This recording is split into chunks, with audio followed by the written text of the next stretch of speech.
अस्सलाम वालेकुम। उम्मीद है आप सब खैरियत से होंगे। मेरी जो आज की रेसिपी है वो है पेशावरी नमकीन गोश्त। ये मैंने कढ़ाई स्टाइल में, बहुत जूसी होती है, इसको खाकर आपको बहुत मज़ा आएगा। चलें रेसिपी स्टार्ट करते हैं। वीडियो शुरू करने से पहले आप मेरे चैनल को सब्सक्राइब कर दें। सबसे पहले हम एक कढ़ाई लेंगे, उसके अंदर हम 1 कप पानी डालेंगे। उसके अंदर 1 किलो हमने गोश्त लिया है, अच्छी तरह धो लिया है। अच्छा, ये मिक्स दो गोश्त है हमारा जो है ना, मतलब सिर्फ ये बोटियाँ नहीं है, इसके अंदर हड्डियाँ भी हैं। और ये कहीं ऐसा कोई खास जगह को गोश्त नहीं है, आप किसी भी जगह का ये गोश्त ले लेते हैं। इसको अच्छी तरीके से हम पहले भून लेंगे, मीडियम लो फ्लेम पे हम अच्छी तरीके से इसको भूनेंगे। आराम से इसको आपने 10-15 मिनट तक भूनना है, जब तक इसका पिंक कलर नहीं हो जाता। ये देखिए, ये गोश्त हमारा इतना पिंक हो चुका है। अब इसके अंदर बिल्कुल भी पानी बाकी नहीं रहा है, ये ऑयल ऊपर आ चुका है, ये हाफ डन हो चुका है। अब हम इसके अंदर लहसुन और अदरक का पेस्ट डालेंगे, फ्रेश लहसुन और अदरक का पेस्ट डालेंगे, ताकि ये कि इसकी स्मेल बिल्कुल चले जाए गोश्त की और अच्छा सा फ्लेवर आ जाए इसका। इसको भी हम 5 मिनट तक भूनेंगे। साथ के साथ आप मेरे चैनल को सब्सक्राइब भी करते जाएं और ये बताएं मुझे, आप ये बनाएं अपने घर में और बताएं मुझे कि कैसी बनी है ये। इसके अंदर अब हम क्या डाल देंगे, इसके अंदर हम डालेंगे बिल्कुल बारीक कटी हुई हरी मिर्चें। साथ मैंने हरी मिर्ची ली थी, उसको इसके अंदर डाल देंगे। अभी हमने पानी बिल्कुल भी ऐड नहीं किया। पहले हमने गोश्त को भुना, उसके अंदर लहसुन अदरक डाल के भुना। अब हम इसके अंदर हरी मिर्ची डाल के भून रहे हैं, ताकि इसका टेस्ट और अच्छा हो जाए। अब हम इसके अंदर कुछ मसाले ऐड करेंगे। नमक डालेंगे हम 1 टीस्पून। अब हम इसके अंदर 1 टमाटर ऐड करेंगे, बिल्कुल बारीक चॉप हुआ, बिल्कुल बारीक कटा हुआ। हम इसके अंदर टमाटर डालेंगे, उसको डाल के हम अच्छी तरीके से भूनेंगे।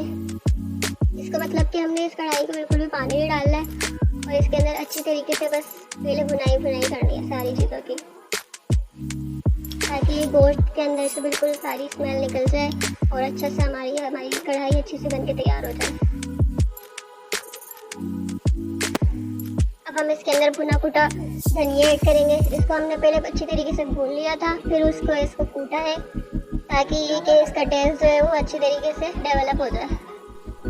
2 टेबल स्पून मैंने इसके अंदर कूटा हुआ धनिया ऐड किया है। अब हम इसके अंदर काली मिर्च कुटी हुई ऐड करेंगे। इसको भी हमने अच्छी तरीके से कूट लिया था। आपने इसके अंदर कुटे हुए मसाला डालना है, मतलब बिल्कुल पिसा हुआ मसाला नहीं डालना है। ये कढ़ाई है ना, बहुत अच्छी तरीके से मतलब इसका टेस्ट आएगा कुटे मसाले डालने से। भुनाई अच्छी तरीके से हो चुकी है। हमने इसको कम से कम हाफ आवर तक सारे मसाले डालने के बाद डालते के साथ भुना है। अब हम इसके अंदर 4 ग्लास वाटर डाल के अच्छी तरीके से इसको कैप ढक देंगे। फिर उसके बाद इसको मीडियम लो फ्लेम पे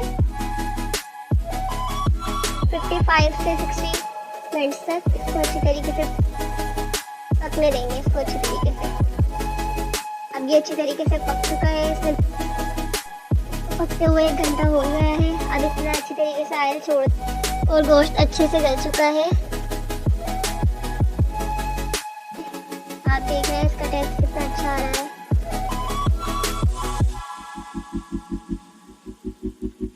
अब हम इसके अंदर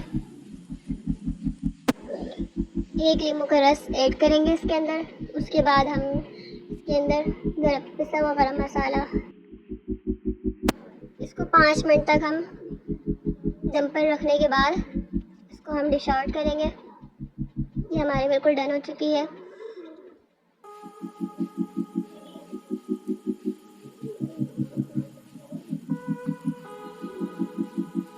इसको आप अपनी दावतों में बनाएं, बहुत अच्छी तरीके से ये पेश की जाती है।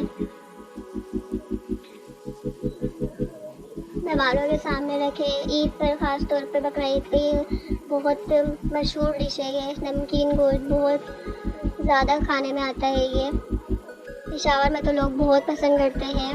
उसके अलावा यहाँ पर कराची में भी, हैदराबाद में भी, लाहौर में भी काफ़ी खाया जाता है। इस तरीके से आप बनाएं तो आप देखिएगा सब बहुत पसंद करेंगे, आपके घर वाले बहुत आपकी तारीफ़ें करेंगे। आप मुझे दुआओं में याद रखिएगा। इसके अलावा मेरी रेसिपी अगर आपको पसंद आई है तो लाइक, शेयर, सब्सक्राइब, कमेंट में ज़रूर बताइएगा कि किस तरीके से आपको अच्छी कैसी लगी, कौन सा पार्ट आपको इसका ज़्यादा अच्छा लगा। लाइक करना नहीं भूलिएगा मेरी इस रेसिपी को। मैंने इसके ऊपर बारीक कटी हुई हरी मिर्च है, अदरक और बारीक कटा हुआ धनिया इसके ऊपर डाला है, इसे गार्निश किया है। इसके ऊपर नींबू रखा है, नींबू आप इसके ऊपर रख के फिर खाएं, बहुत अच्छा टेस्ट आता है इससे। बिल्कुल रेस्टोरेंट स्टाइल ये पेशावरी नमकीन गोश्त कढ़ाई तैयार हुई है। आप भी बनाएं, अपने घर वालों को मज़े करवाएं और मुझे दुआओं में याद रखें। अल्लाह हाफ़िज़। नेक्स्ट टाइम इंशाल्लाह एक नई रेसिपी के साथ आपके पास आऊँगी।